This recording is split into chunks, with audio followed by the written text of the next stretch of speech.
فاسألوا أهل الذكر إن كنتم لا تعلمون.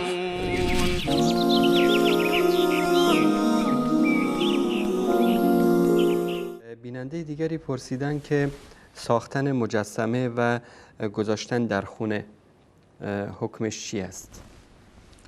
این ساختن چهره حیوانات، البته با چهره یا عکس حیوانات باشه.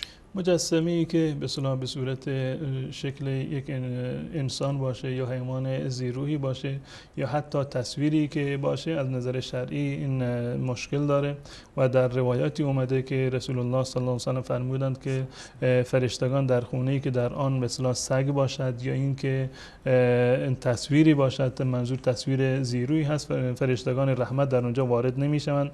و در موارد متفاوتی رو داریم که حضرت رسول الله صلی الله علیه و سلم روزی وارد شدن در منزل حضرت عایشه رضی الله تعالی عنها. ایشان یک پرده ای رو در خونه خودشون نصب کرده بودند که یک تصویری روش بود، تصویر ذی‌روحی بود. حضرت رسول الله صلی الله علیه و سلم اینو دور کردن، با دست خودشون رو کندن و ناراحت شدند از این کار. و حضرت عایشه رضی الله تعالی عنها میگوید که ما بعداً اون پرده رو گرفتیم، تبدیلش کردیم به بالش که انداخته بودیم روی زمین، که یک نوع به اصطلاح بی احترامی هست. و وقتی که یک عکسی رو روی دیوار نصب میشه یا روی پرده هست یا روی قاب کرده میشه، روی دیوار زده میشود، این در واقع نشان از یک نوع احترامی هست به این عکس. اما زمانی که این عکس، ولو اینکه عکس حیوانی باشه، مثلا بر روی فرش هست یا بر روی به اصطلاح بالشی هست که مثلا انسان بر اون تکی میده، این اشکالی نداره.